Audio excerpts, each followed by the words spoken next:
Yung brownout pero work is life. Okay na, dyan Emerald ko. Punta natin yung mga orders. May liwanag ang buhay. Mamalengke ako ngayong araw. Okay, so kadaas ko mag-breakfast. Mamalengke ako din. Dadrop natin yung mga kailangan sa unang branch. Then yung iba sa pangalawang branch. Kaso nag-chat na sa akin si Marvin, yung isang kasama natin na wala daw kuryente sa Tipinpin.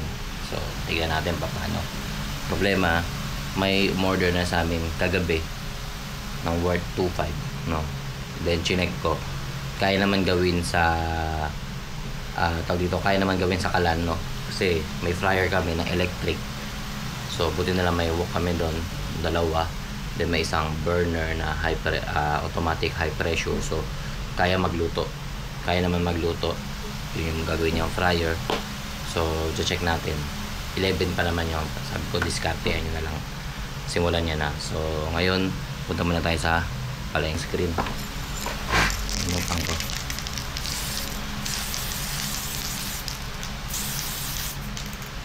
Lagi kasi tayo na sa Arawan.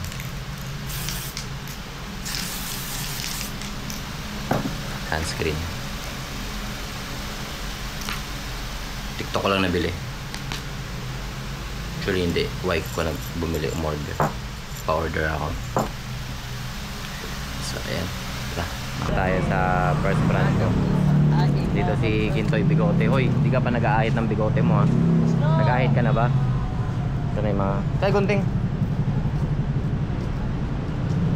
Brownout sa kabila, hindi na ako namili ng mga kailangan doon. Mamaya na lang pagka nagka-kuryente. Malapit na naman tayo sa Divisoria.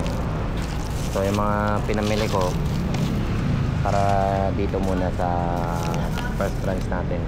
Papalit tayo mamaya. So ayun, pati barya papalit kami. Kagandahan syempre, araw-araw fresh yung mga gulay bago dating talagang. So yung pechay, talong, itong sitaw sa kabila iwan mo na. Marami ka pa sitaw dyan.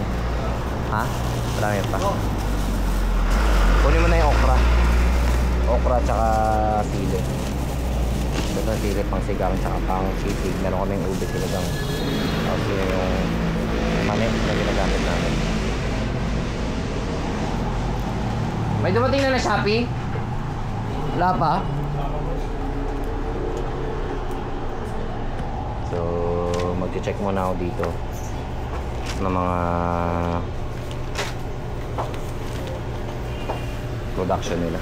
Okay.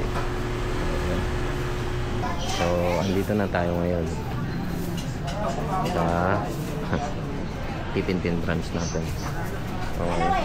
Nasa problema, brownout ngayon. Brownout, kaso meron nang umorder kagabi pa lang, then nagbayad na kaninang umaga. So ayan na, ginagawa na ni Dudong, ginagawa na bulk order halagang 2K something.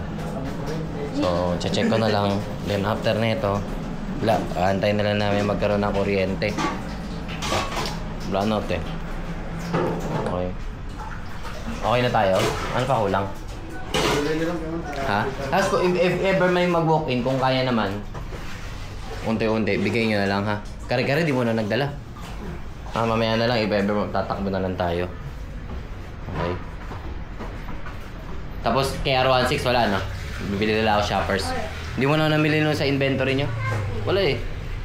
Baka hindi rin tayo makapagbenta.